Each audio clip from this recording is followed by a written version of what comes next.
Good morning students.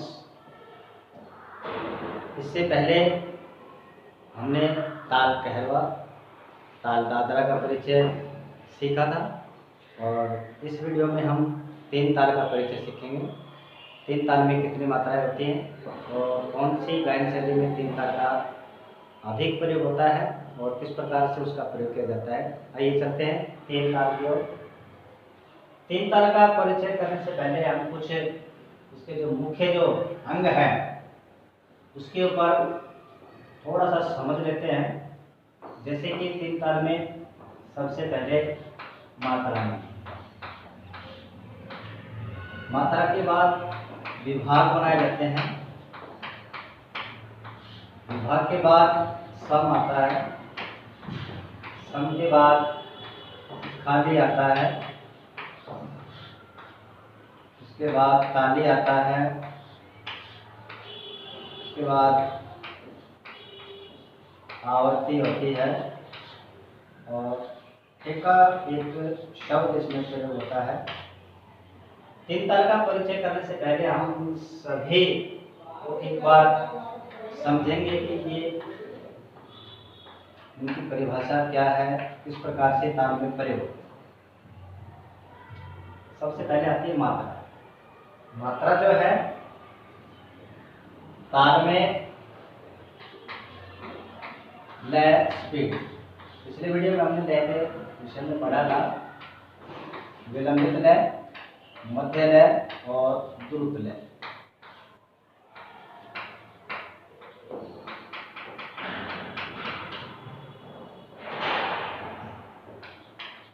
समय समय की जो सामान्य चाल, गति तो लय, तीन प्रकार के लय होते हैं, विलंबित लय, मध्य लय, द्रुत लय। इनमें से किसी एक लय का हम प्रयोग करेंगे। उस लय के अनुसार उस लय को छोटे छोटे टुकड़ों में बांट दिया जाता है।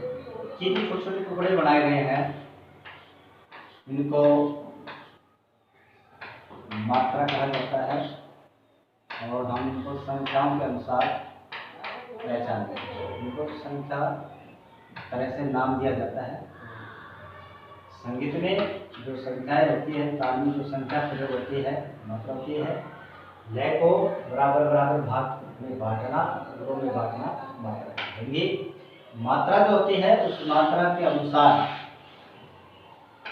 हमारे पास जैसे कि 8 मात्राओं की कोई ताल है। समय है, पहली मात्रा, दूसरी मात्रा, तीसरी मात्रा, इस प्रकार से 8 मात्रा है। पहली मात्रा में जितना समय रखा गया है, मान लो 5 सेकंड हमने यहाँ पे रखा है, उसके अनुसार अगली मात्रा में भी उतना ही समय रहेगा, उससे अगली मात्रा में भी, सभी में बराबर बराबर समय रहेगा।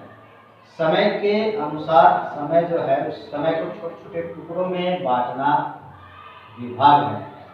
जैसे कि ताल कहरवा है, 8 मात्रा है इसमें और ताल कहरवा 8 मात्रा और हमने इसके 2 विभाग बनाए, 2 इसके खंड हो, 2 हमने इसके टुकड़े बनाए। अब अगला पॉइंट आता है सम। ताल जहाँ से शुरू होती है, ताल को हम जहाँ से बजाना शुरू करते हैं उस मात्रा को ताल में सम कहा जाता है।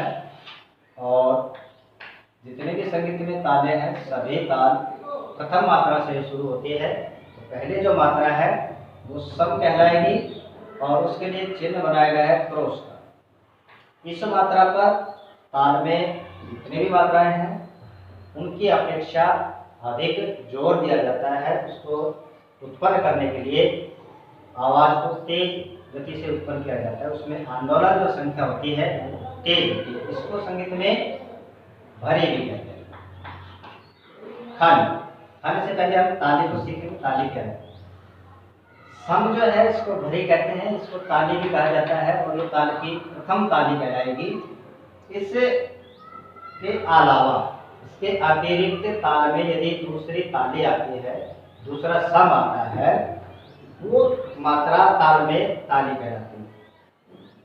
ताली सम के बाद आती है, अगले विभाग में आती है पहले विभाग में सम होता है, इसके अतिरिक्त जितने ताल में और विभाग बनेंगे उन विभागों की जो भी पहली मात्रा प्रथम मात्रा रहेगी वो ताली कहलाएगी, उसको ताली कहेंगे। सम से उस ताली पर कम जोर दिया जाएगा। अब आता है खाली।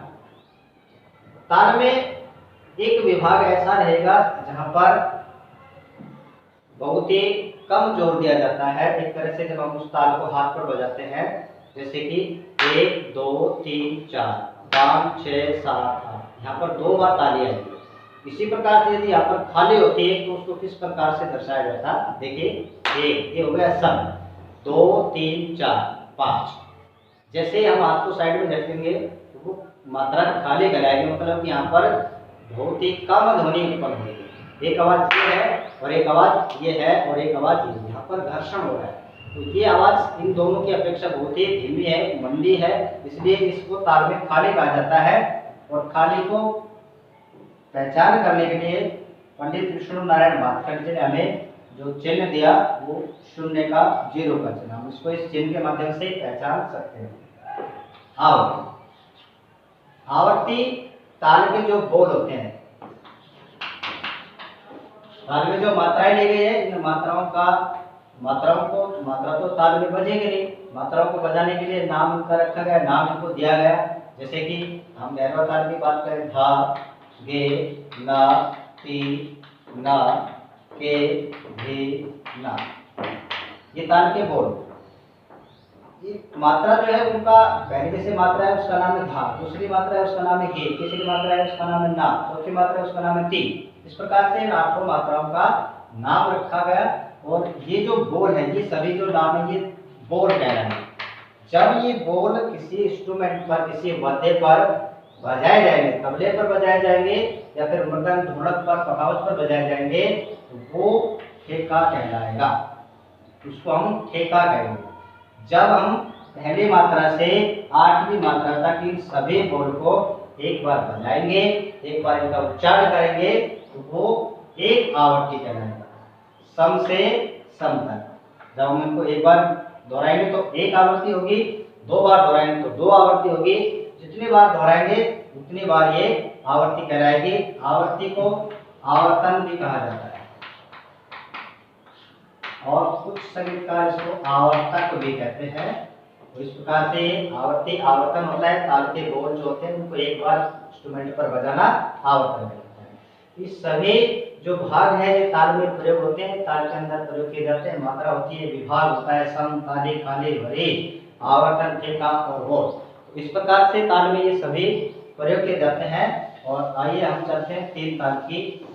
3 ताल में कितनी मात्राएं होती हैं, किस प्रकार से विभाग बनाए जाते हैं। ताल 3 मात्रा। 3 ताल में 16 मात्राएं मानी गई है। संगीत के जो विद्वान लोग थे उनके अनुसार 16 मात्रा इसमें रखी गई। विभाग 16 मात्राओं को बराबर बराबर भाग में बांटा गया, इसके टुकड़े किए गए, इसके खंड बनाए गए जो कि विभाग कहलाते हैं। और इस ताल में 4 विभाग बनाए गए, प्रत्येक विभाग में 4-4 मात्राएं होंगी। हम इस प्रकार लिखेंगे। इसके बाद सम। देखिए मैं यहाँ पर टेबल बना रहा हूँ, उसके टेबल के अनुसार आप अच्छे से समझ पाएंगे। 1 2 3 4 5 6 7 8 9 10 11 12 13 14 15 16।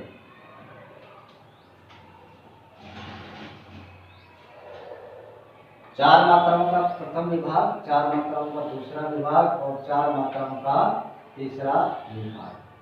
इस प्रकार से इसकी टेबल बनेगी। सम। अभी मैंने आपको बताया था कि ताल की जो प्रथम मात्रा होती है, पहली जो मात्रा होती है वो सम कहलाती है। तो यहाँ पर हम इसको लिखेंगे पहली मात्रा पर। उसके बाद खाली। 3 ताल में 9वीं मात्रा खाली मानी गई है, यहाँ पर 0 शून्य का चिन्ह रहेगा। 9वीं मात्रा पर इसको इस प्रकार लिखेंगे। अब आता है ताली। तीन ताल में 4 विभाग हैं और प्रथम विभाग सम का हो गया और तीसरा जो विभाग है वो खाली का हो गया। अब हमारे पास 2 विभाग बच गए, दूसरा विभाग और चौथा विभाग। अब इन दूसरे और चौथे विभाग में जो भी प्रथम मात्रा है वो ताल में ताली कहलाएगी। ये ताली होगी दूसरी और ये ताली होगी तीसरी। इन ताली को दर्शाने के लिए, इस ताली को पहचान करने के लिए चिन्ह बनाए गए। जैसे कि ये सम का चिन्ह है, इसका मतलब है कि प्रथम ताली, पहली ताली। संख्या 1 यहाँ पर हम नहीं दर्शा सकते क्योंकि यहाँ के लिए चिन्ह अलग बनाया है। अब यहाँ पर 1 नहीं दर्शाया जाएगा, 1 के बाद अगली जो भी काउंटिंग आएगी, जो संख्या रहेगी उनमें से हम संख्याओं का प्रयोग करेंगे। तो जैसे कि ये हमारी दूसरी ताली है और हम यहाँ पर 2 लिखेंगे और ये हमारी तीसरी ताली है, यहाँ पर हम 3 लिखेंगे। तो इस प्रकार से हमारे ताल में ताले रहेंगे। कौन सी मात्रा हो गई? ये 5वीं मात्रा ताल की और ये 13वीं मात्रा। हम यहाँ पर लिखेंगे 5 व 13वीं मात्रा पर ताल। इस प्रकार से हम ताल का परिचय तैयार करेंगे। ये सभी हमने शॉर्ट में लिखा है और इसको अच्छे से एक्सप्लेन करने के लिए, अच्छे से विस्तार से समझाने के लिए हम इसका एक पैराग्राफ करते हैं। पैराग्राफ में सभी बातों को विस्तार पूर्वक से समझाते हुए लिखेंगे। 3 ताल 16 मात्राओं का ताल चक्र है। इस ताल में 4-4 मात्राओं के 4 विभाग बनाए जाते हैं। 3 ताल की पहली मात्रा सम व 9वीं मात्रा को खाली माना जाता है। 3 ताल में 5वीं और 13वीं मात्रा पर दूसरी और तीसरी ताली आती है। 3 ताल एक लोकप्रिय ताल है। इस ताल का प्रयोग शास्त्रीय संगीत की जो भी गायन शैलियाँ है, छोटा ख्याल है, बड़ा ख्याल है, गत है, उनके अंदर इसका विशेष रूप से प्रयोग किया जाता है। जैसे कि द्रुत ख्याल, विलंबित ख्याल,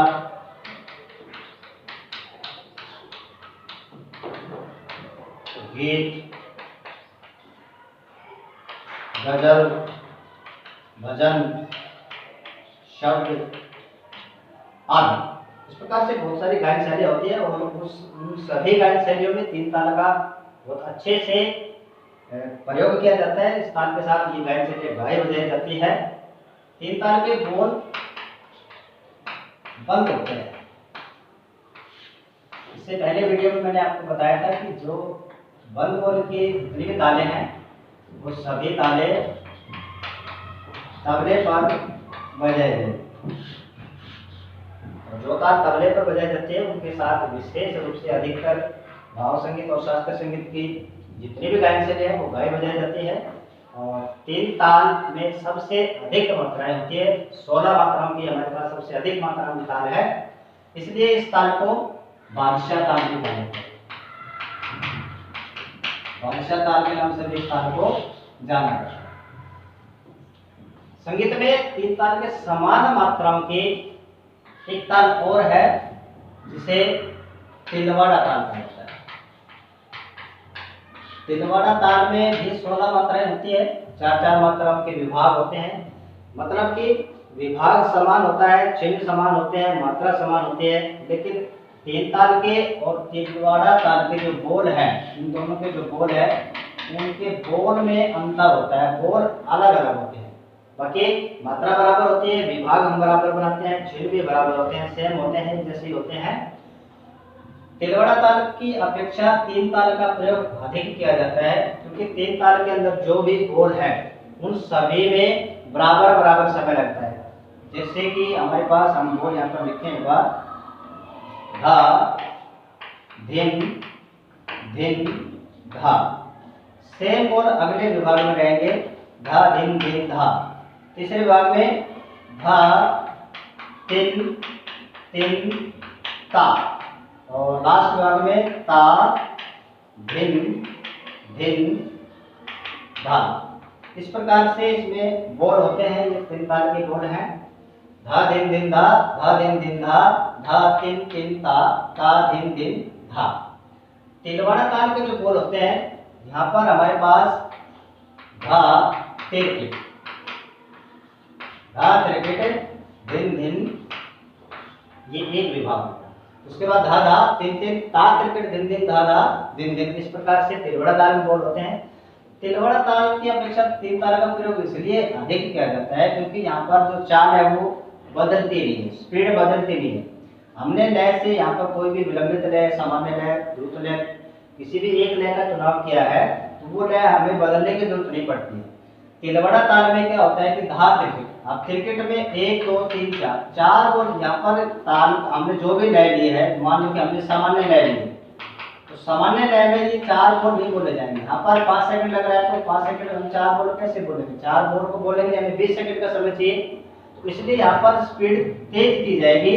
मतलब तिलकट बोलने के लिए हम द्रुत लय का प्रयोग करें और धा बोलने के लिए हम सामान्य लय का प्रयोग करें। यहाँ पर अलग अलग चार प्रयोग होते हैं, इसलिए तिलवड़ा ताल का प्रयोग किया जाता है लेकिन कम किया जाता है तीन ताल की अपेक्षा। इस प्रकार से हम तीन ताल का परिचय बनाएंगे। पहले शॉर्ट परिचय लिखेंगे, उसके बाद इसका पैराग्राफ तैयार करेंगे। पैराग्राफ तैयार करने के बाद हम इसके बोल लिखेंगे। शास्त्रीय संगीत में ताल जितनी भी तालें हैं सभी ताल में 1 गुण 2 गुण 3 गुण 4 गुण 5 गुण, ताल संगीत में 8 गुण तक गाई बजाई जाती है। तो हम यहाँ पर ताल के 1 गुण और 2 गुण सीखेंगे किस प्रकार से बनाया जाता है। देखिए 1 2 3 4 5 6 7 8 9 10 11 12 13 14 15 16। इस प्रकार से सबसे पहले हम मात्रा लिखेंगे और इस प्रकार से टेबल बनाएंगे। विभाग 4-4 मात्राओं के बनाएंगे। 4-4 मात्राओं के विभाग बनाने के बाद ऊपर हम ताल का नाम लिखेंगे। ताल, तीन ताल। यहाँ पर हम ताल का कौन सा प्रकार लिख रहे हैं? 1 गुण लिख रहे हैं तो 1 गुण लिखेंगे, 2 गुण लिख रहे हैं तो 2 गुण लिखेंगे। अब संख्या जो ताल में प्रयोग होती है इसको हम संगीत में मात्रा कहते हैं। यहाँ पर लिखेंगे मात्रा और उसके बाद ताल में चिन्ह लगाएंगे, कौन कौन सा चिन्ह किस मात्रा पर होता है, उसके बाद फिर हम इसके बोल लिखेंगे। अभी मैंने आपको बताया था कि प्रथम जो मात्रा है वो सम रहेगी, उसको दर्शाने के लिए क्रॉस का चिन्ह बनाया गया है। यहाँ पर ये 5वीं मात्रा है, दूसरे विभाग की पहली मात्रा। यहाँ पर दूसरा सम दूसरी ताली रहेगी। 9वीं मात्रा इस ताल में खाली होती है, इसके लिए हम शून्य का प्रयोग करेंगे। और ये लास्ट विभाग में 13वीं जो मात्रा है ये इस ताल की तीसरी ताली है, यहाँ पर तीसरा सम होता है। इसके बाद लिखेंगे बोल। बोल लिखने का जो तरीका है वो इस प्रकार से था कि जो मात्रा है उस मात्रा के नीचे हम वो बोल लिखेंगे। कई बार क्या होता है, बहुत सारे विद्यार्थी इस पूरे विभाग में 4 बोल लिखने होते हैं तो इस प्रकार से लिखते हैं धा धिन धिन धा, 4 लिखने होते हैं, 4 लिख दिए। अब ये जो बोल है लिखने का तरीका गलत है। अब ये जो बोल है ये तो तीसरी मात्रा के नीचे लिखा गया है, ये दूसरे के नीचे नहीं है, और ये ना तो दूसरी का है ना प्रथम का है। इस प्रकार से ये तरीका गलत है। इस प्रकार से हमें नहीं लिखना है। हम ताल के जब बोल लिखेंगे तो इसमें थोड़ी सी सावधानी हमें रखनी पड़ेगी। मात्रा जो लिखी गई है उस मात्रा के नीचे ही बोल लिखा जाए। जैसे कि पहली मात्रा इसका बोल है था, दूसरी मात्रा जिसके नीचे हम लिखेंगे भिन, फिर धिन और फिर धा। इस प्रकार से मात्राओं के नीचे एक एक बोल लिखना है। धा धिन धिन धा, ये सेम वर्ड अगले विभाग में रहेंगे। धा धिन धिन धा। तीसरा जो विभाग है उसमें फिर धा आएगा और यहाँ से बोल बदल जाएंगे। अब तिन तिन ता ये रहेंगे। इसके बाद ता, और ता के बाद फिर हम वापस प्रथम वाले विभाग के बोल है वो लेके आएंगे धिन धिन धा। धा धिन धिन धा, धा धिन धिन धा, धा तिन तिन ता, ता धिन धिन धा। इस प्रकार से हम एक मात्राओं के अनुसार एक एक बोल लिखेंगे तो वो ताल का एक मीटर है। इन सभी बोल को एक बार गाना, एक बार बजाना इंस्ट्रूमेंट के ऊपर एक आवर्तन करेंगे, उसको हम एक आवर्तन कहेंगे। दूसरा इसका जो हम जो जुगल का टेबल बनाएंगे उसमें वैसे ही सेम आपको टेबल बनानी है, वैसे ही संख्या लिखनी है 10 11 12 13 14 15 16। वैसे 4 विभाग बनाने हैं, वैसे चिन्ह लगाने हैं,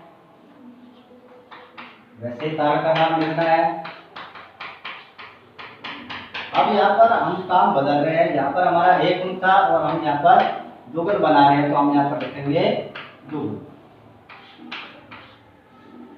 यहाँ पर भी वही काम सेम रहेगा, मात्रा, चिन्ह और वो। यहाँ पर हमने एक मात्रा के अनुसार एक वो लिखा। मात्रा समय है, इस समय को हमने टुकड़ों में बांट रखा है, यहाँ पर भी सेम समय रहेगा। और यहाँ पर काम, बोल जो है हम बजाएंगे, उत्पन्न करना होता है, तबले पर बजाना होता है इसको। यहाँ पर हम एक बोल को उच्चारण कर रहे हैं तो एक बोल। अब हम यहाँ पर दोगुण करें तो यहाँ पर दो बोल लिखे जाएंगे एक साथ, पहला और दूसरा बोल, धा धिन। अब ये दोनों बोल अलग अलग है, ये प्रथम मात्रा है, ये दूसरी मात्रा है, इन दोनों को आपस में जोड़ना नहीं है, इसको इस प्रकार नहीं लिखेंगे, धा धिन, इस प्रकार से नहीं लिखेंगे, ये तरीका गलत है। हम इन दोनों को अलग अलग रखेंगे, इन दोनों को आपस में जोड़ने के लिए हम नीचे अर्धचंद्राकार चिन्ह प्रयोग करेंगे, इस प्रकार से हम इसको लिखेंगे। अब इस चिन्ह के अंदर जितने भी बोल है वो उस ताल का गुण कहलाएगा। दो बोल है तो दुगुण कहलाएगा, तीन बोल है तो तीन गुण कहलाएगा, चार बोल है तो चार गुण कहलाएगा। तो दुगुण बनाने के लिए आप देखिए कैसे बनाना है। पहले और दूसरे हमने दोनों बोल ले लिए, अब इसके बाद अगले दो बोल लेंगे, धिन धा।